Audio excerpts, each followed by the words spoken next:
Informasi selanjutnya, pemirsa, sejumlah wilayah di Indonesia saat ini tengah mengalami kekeringan maupun krisis air bersih.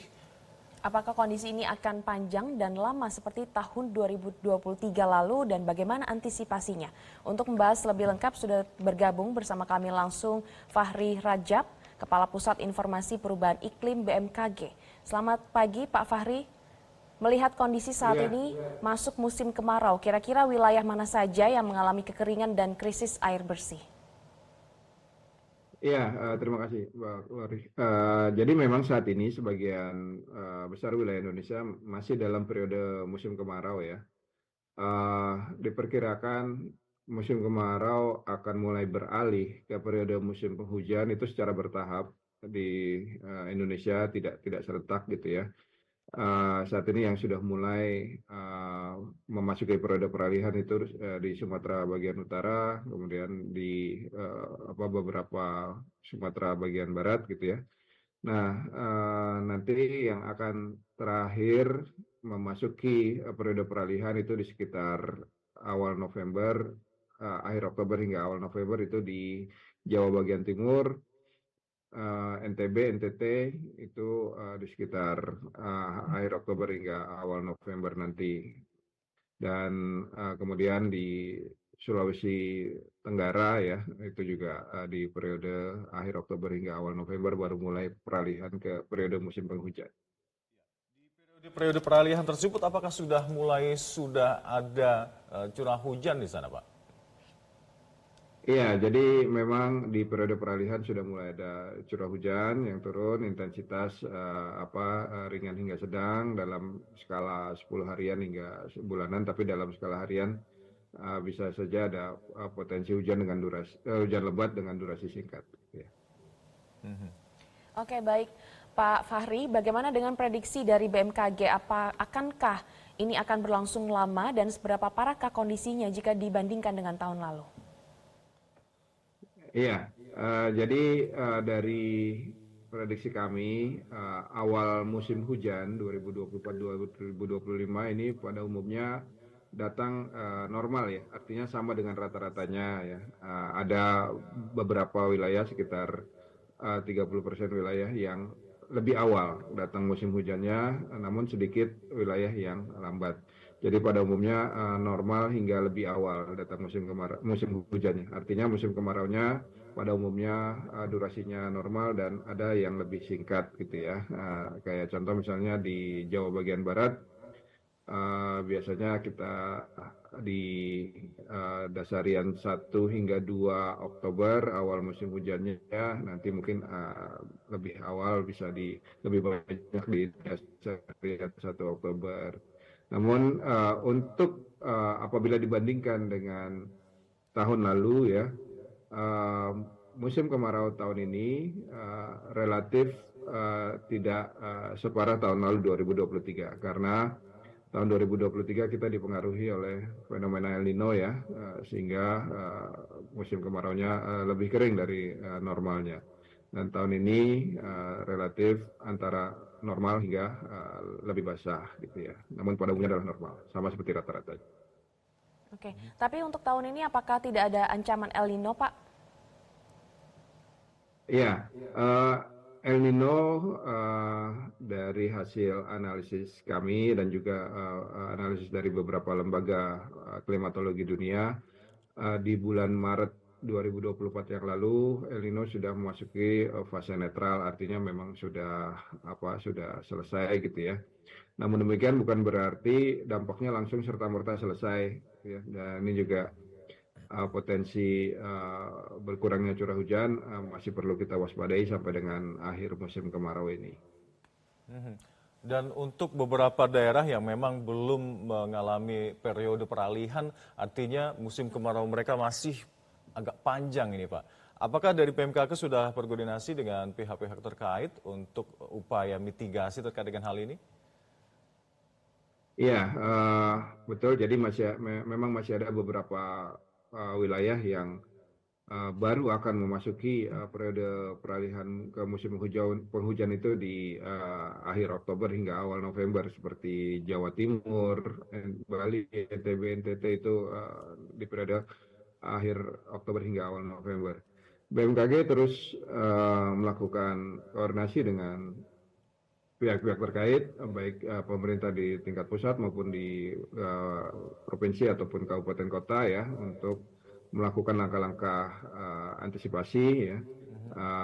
Kami senantiasa memberikan informasi baik yang rutin maupun yang sifatnya peringatan dini gitu ya. Peringatan dini kekeringan di mana saja sampai dengan skala kecamatan gitu ya, dan kantor BMKG di provinsi maupun di beberapa kabupaten melakukan koordinasi dengan BPBD, pemerintah daerah setempat untuk melakukan langkah-langkah antisipasi seperti tadi ya, menambah yang sudah dilakukan pemerintah daerah seperti menambah pompa air dan lain-lain. Koordinasi senantiasa kami lakukan dan informasi selalu kami update. Oke, Pak, selain menambah pompa air, sampai dengan saat ini bantuan apa saja yang sudah disalurkan kepada warga yang wilayahnya mengalami kekeringan? Iya, BMKG sesuai dengan tugas pokok dan fungsinya kan memberikan rekomendasi informasi ya, wilayah-wilayah yang rawan dan juga masih berpotensi panjang mengalami periode musim kemarau. Nah, ini yang kami berikan kepada kementerian lembaga terkait seperti ke BNPB, BPBD maupun pemerintah daerah lokal untuk bisa mengantisipasi dengan bantuan-bantuan yang memang sesuai gitu ya. Pak Fahri, jika dibandingkan dengan tahun lalu, siklus kekeringan di tahun ini seperti apa? Seberapa parahkah dibanding tahun lalu?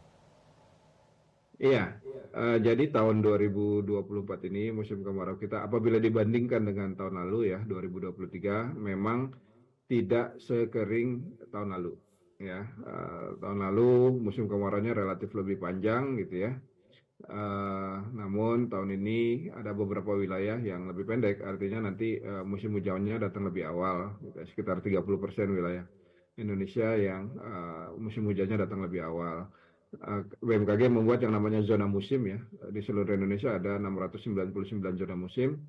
Pada umumnya sekitar 50% itu awal musim hujannya normal, artinya sama dengan rata-ratanya ya, yang biasanya di pertengahan Oktober, maka ya tahun ini ya di pertengahan Oktober.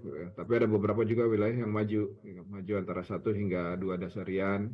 Itu misalnya biasanya di dasarian ketiga Oktober maju jadi dasarian 1 Oktober. Artinya ada beberapa wilayah yang memang musim kemaraunya lebih pendek kalau Iya. dibanding tahun lalu.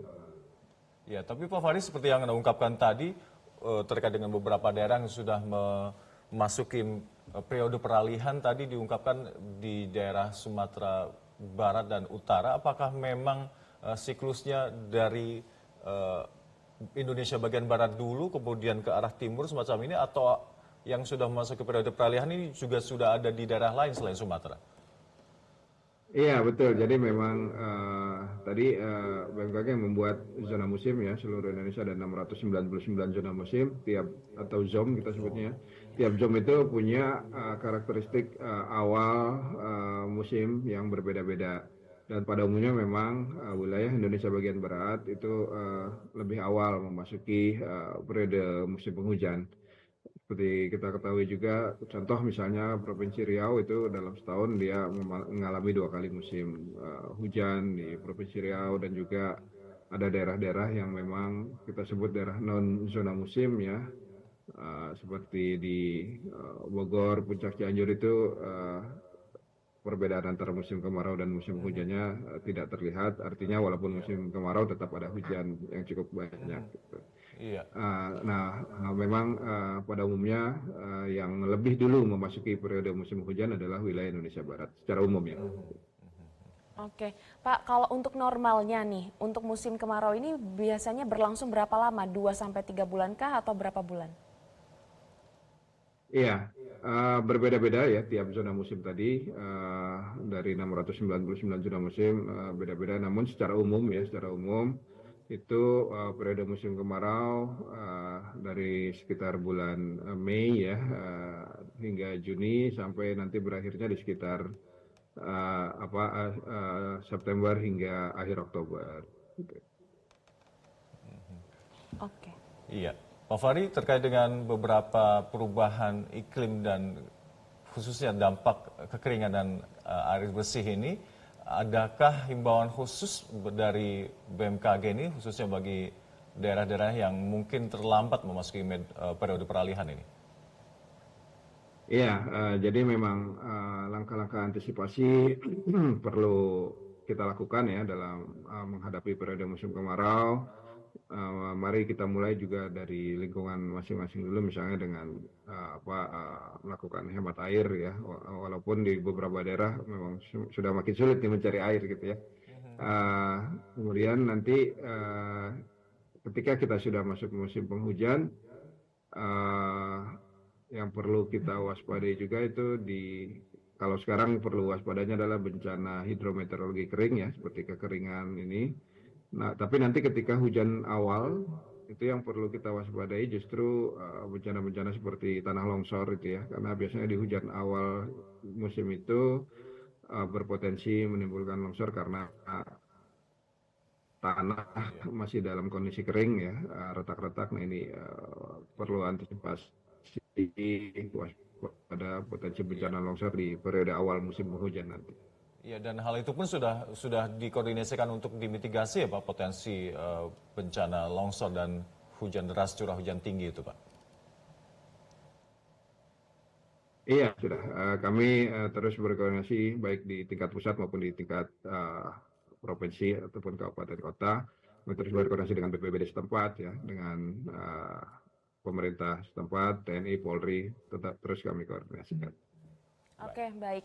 Kita berharap semoga musim kemarau panjang di beberapa daerah ini segera berakhir dan tentu saja berharap pemerintah daerah setempat bisa melakukan langkah-langkah antisipasi. Terima kasih Pak Fahri Rajab sudah bergabung bersama kami di Metro Pagi Prime Time.